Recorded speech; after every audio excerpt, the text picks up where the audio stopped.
Exodus chapter 4, New International Version. Moses answered, "What if they do not believe me or listen to me and say, 'The Lord did not appear to you'?" Then the Lord said to him, "What is that in your hand?" "A staff," he replied. The Lord said, "Throw it on the ground." Moses threw it on the ground, and it became a snake, and he ran from it. Then the Lord said to him, "Reach out your hand and take it by the tail." So Moses reached out and took hold of the snake, and it turned back into a staff in his hand. "This," said the Lord, "is so that they may believe that the Lord, the God of their fathers, the God of Abraham, the God of Isaac, and the God of Jacob, has appeared to you." Then the Lord said, "Put your hand inside your cloak." So Moses put his hand into his cloak, and when he took it out, the skin was leprous. It had become as white as snow. "Now put it back into your cloak," he said. So Moses put his hand back into his cloak, and when he took it out, it was restored like the rest of his flesh. Then the Lord said, "If they do not believe you or pay attention to the first sign, they may believe the second. But if they do not believe these two signs or listen to you, take some water from the Nile and pour it on the dry ground. The water you take from the river will become blood on the ground." Moses said to the Lord, "Pardon your servant, Lord. I have never been eloquent, neither in the past nor since you have spoken to your servant. I am slow of speech and tongue."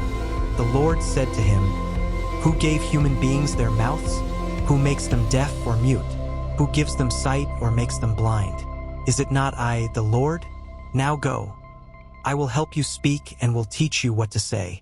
But Moses said, "Pardon your servant, Lord. Please send someone else." Then the Lord's anger burned against Moses, and he said, "What about your brother, Aaron the Levite? I know he can speak well. He is already on his way to meet you, and he will be glad to see you. You shall speak to him and put words in his mouth. I will help both of you speak and will teach you what to do. He will speak to the people for you, and it will be as if he were your mouth and as if you were God to him. But take this staff in your hand so you can perform the signs with it." Then Moses went back to Jethro his father-in-law and said to him, "Let me return to my own people in Egypt to see if any of them are still alive." Jethro said, "Go, and I wish you well."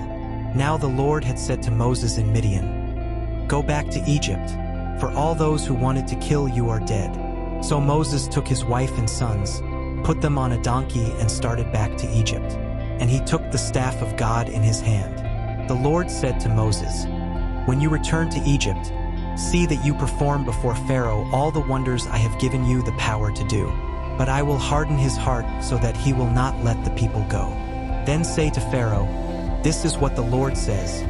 Israel is my firstborn son, and I told you, let my son go so he may worship me. But you refused to let him go.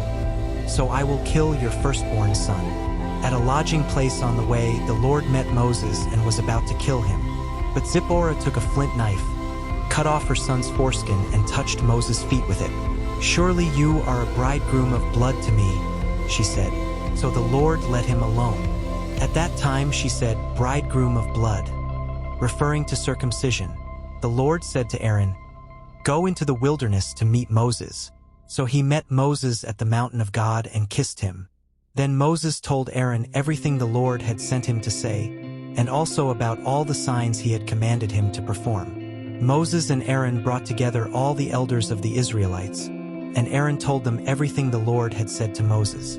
He also performed the signs before the people 31, and they believed. And when they heard that the Lord was concerned about them and had seen their misery, they bowed down and worshipped.